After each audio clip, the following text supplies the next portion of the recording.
여러분 안녕하십니까? 5월 셋째 주 DBS 주간 뉴스입니다. 어려움을 겪고 있는 관내 중소기업과 소상공인의 대출이자 부담을 덜기 위한 대출이자 지원 사업이 시행됩니다. 군은 취약계층 고용대책의 일환으로 5월 20일까지 2022년 하반기 공공일자리 사업 참여자 207명을 모집합니다. 서울 양령시내 한의학박물관이 한국박물관협회가 주관하는 박물관 논일기 사업에 선정됐습니다. 전입세대의 원활한 적응을 위한 유용한 정보가 담긴 동별 동대문구 생활정보책자가 발간됐습니다. 어려움을 겪고 있는 관내 중소기업과 소상공인의 대출이자 부담을 덜기 위한 대출이자 지원 사업이 시행됩니다.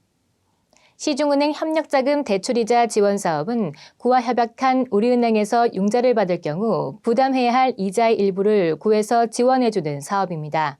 구는 상반기에 15억 원, 하반기에 10억 원, 총 25억 원 규모의 대출이자를 지원할 계획입니다. 신청 대상은 관내 사업장을 둔 신청일 기준 업력 6개월 이상 된 중소기업과 소상공인이며 사업 운영으로 사용되는 자금 중 신청 대상의 신용도 또는 담보 능력에 따라 최대 5천만 원까지의 대출금에 대한 이자율의 1%까지를 구비로 지원하게 됩니다. 지원을 희망하는 중소기업과 소상공인은 필요 서류를 준비해 구청 지하 2층 소상공인 지원반에 방문 신청하면 됩니다. 보다 자세한 사항은 구청 누리집 고시 공고란을 확인하거나 소상공인 지원반으로 문의하시기 바랍니다. 군은 취약계층 고용대책의 일환으로 5월 20일까지 2022년 하반기 공공일자리 사업 참여자 207명을 모집합니다.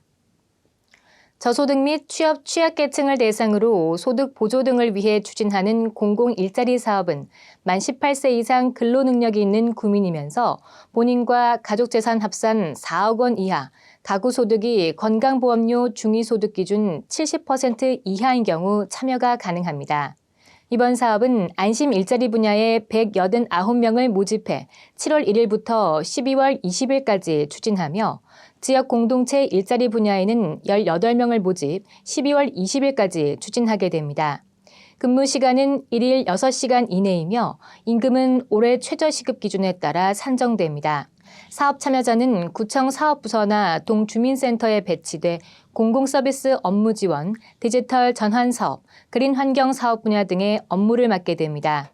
참여를 희망하는 구민은 5월 20일까지 신분증을 지참하고 주소지 동주민센터를 방문해 신청할 수 있습니다. 서울 양령시내 한의학박물관이 한국박물관협회가 주관하는 박물관 논일기 사업에 선정됐습니다. 한국박물관협회가 주관하고 KB국민은행이 지원하는 박물관 논일기는 초중고등학교와 사회복지기관 학생들을 대상으로 박물관의 특화된 교육과 체험 활동을 지원하기 위해 마련됐습니다. 서울 양령시 한의학박물관은 초등학생들을 대상으로 사상체질별 건강비법에 대해 알아보는 한의학 클래스, 중고등학생을 대상으로 하는 K-뷰티 진로체험 허브뷰티 등의 프로그램으로 공모에 참여했으며 고유 콘텐츠의 차별화 등을 인정받아 공모 사업에 최종 선정됐습니다. 이번 공모 사업에는 전국에서 총 45개의 박물관이 선정됐으며 선정된 기관은 운영비를 지원받아 오는 12월까지 청소년을 위한 체험을 무료로 진행할 예정입니다. 교육 신청 등 자세한 사항은 서울 한방진흥센터로 연락하면 됩니다. 전입세대의 원활한 적응을 위한 유용한 정보가 담긴 동별 동대문구 생활정보책자가 발간됐습니다. 동대문구 생활정보책자는 동대문구의 지리적 위치와 동지명의 유래 등 동대문구의 개괄적 소개, 동별시설 및 명소 등 각 동별 안내, 유용한 생활정보, 보건복지 및 시설정보 등을 분야별로 소개하고 있습니다.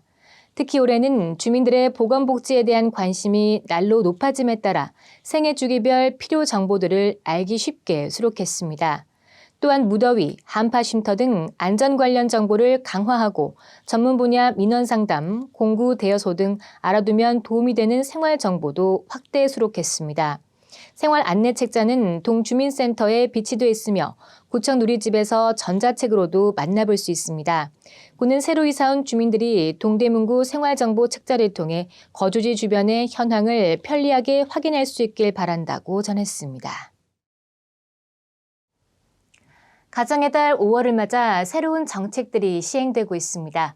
특히 열심히 일하지만 소득이 높지 않아 어려움을 겪는 가구를 위해 근로 및 자녀 장려금을 지급하는데요. 근로 장려금의 경우 최대 300만 원, 자녀 장려금은 자녀 1인당 최대 70만 원이 연간 지급됩니다.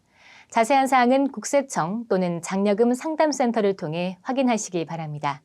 이상으로 TBS 주간 뉴스를 마칩니다. 시청해주신 여러분 고맙습니다.